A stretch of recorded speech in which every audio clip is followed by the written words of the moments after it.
Did you know that she didn't want to have relationships with the children when you married her? Yeah. She did it for me. She did it for me. So just so that I understand this correctly... She's a wonderful person, too. She knew that Michael Jackson loves children. Yeah. And she knew that Michael Jackson wanted children. That's why. And she said, you need to be a daddy. Right. She said you needed to be a daddy. Mm-hmm. More than she needed to be a mother. Yeah. And she wanted to do that for me as a present.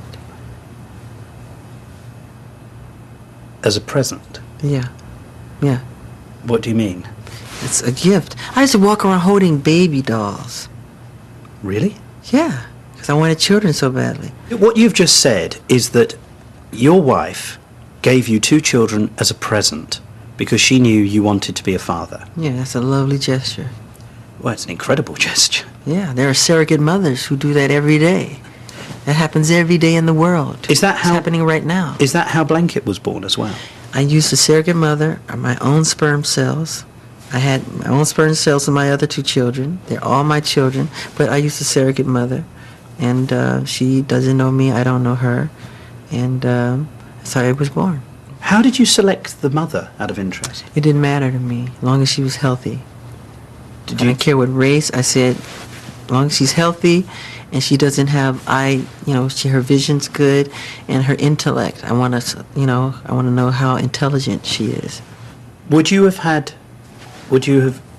conceived a child with a black woman? Of course. As a surrogate mother? Of course. But I've seen Blanket, and I think safe to say his mother was probably white. No, you're wrong. I'm wrong? Yeah. Oh, really? Yeah. So Blanket's mother's black? Yeah. But Blanket's so light. Black people were called colored people because we come in all colors. From very white, as white as my hand, to very dark, as the dark of your shirt. My father has blue eyes.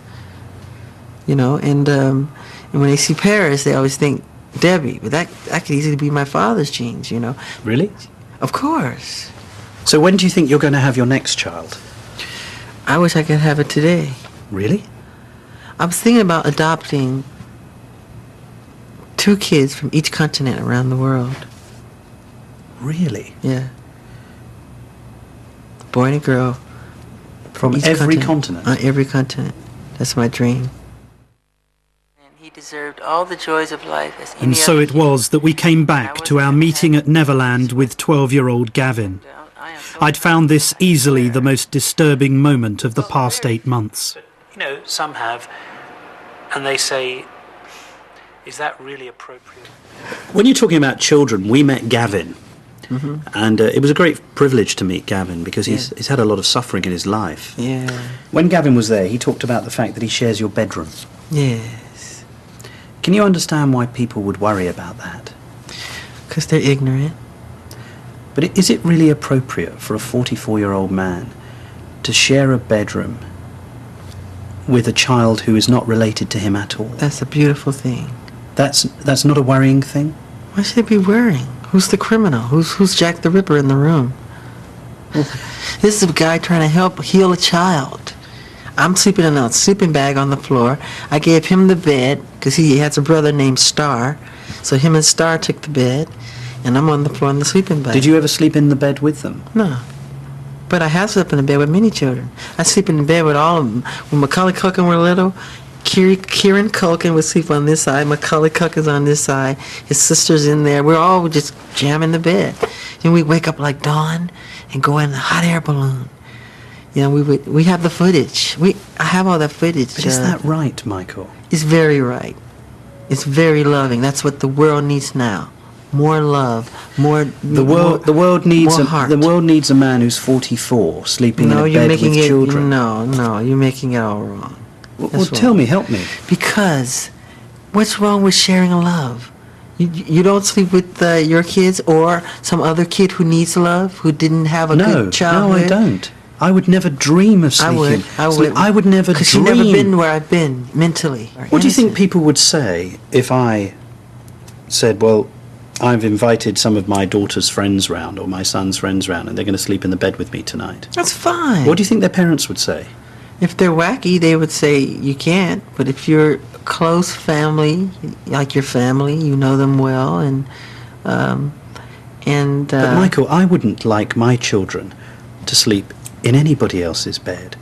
Well, I wouldn't mind if I knew the person well, and if I'm very close to Barry Gibb, Paris and Prince can stay with him anytime. My children sleep with other people all the time. And you're happy with that? I'm fine with it. They're honest. They're sweet people. They're not Jack the Ripper. I suppose the problem for many people is what happened in 1993, or what didn't happen. What didn't happen. Just cast your mind back. What was that like when you first heard the allegations that were being made against you? It was shocking, and I'm not allowed to talk about this by way of law. So, But how did you feel about what was being said? I'm not asking you to talk about what was said. I was shocked because God knows in my heart how much I adore children. But isn't that precisely the problem, that when you actually invite children into your bed, you never know what's going to happen? But when you say bed, you're thinking sexual. They make that sexual. It's not sexual. But we're going to sleep.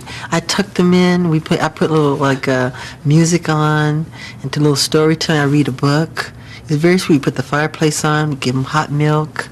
You know, we have little cookies. It's very charming. Very sweet. Sure. It's what the whole world should do. The reason that's been given for why you didn't go to jail was because you reached a financial settlement with the family. Yeah.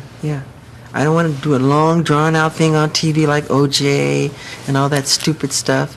And it wouldn't look right. I just said, look, get this over with. I want to go on with my life. This is ridiculous. I've had enough.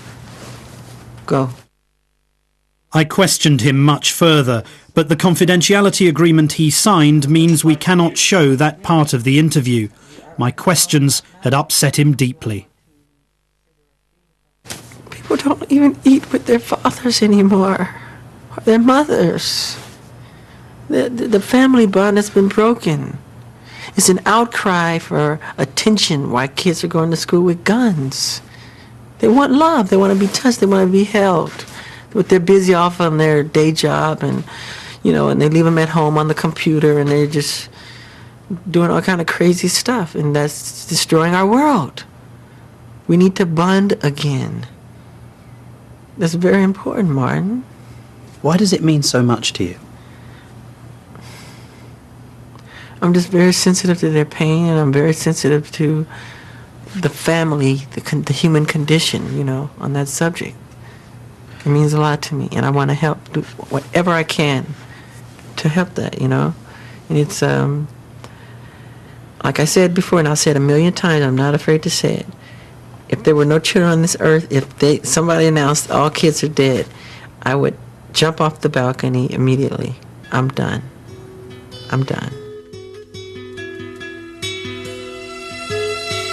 We've been together for such a long time now, music. And so I left Michael Jackson as he prepared to go back to Neverland.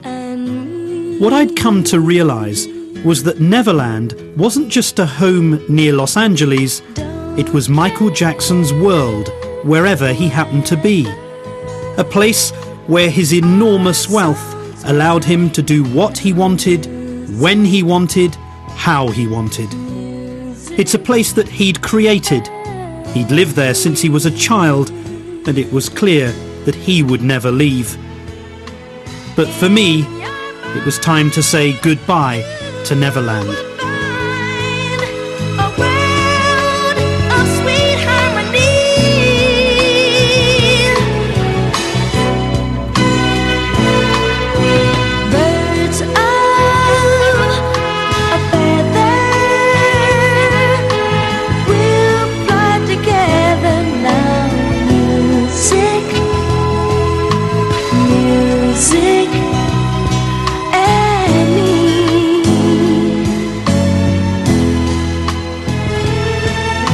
Me.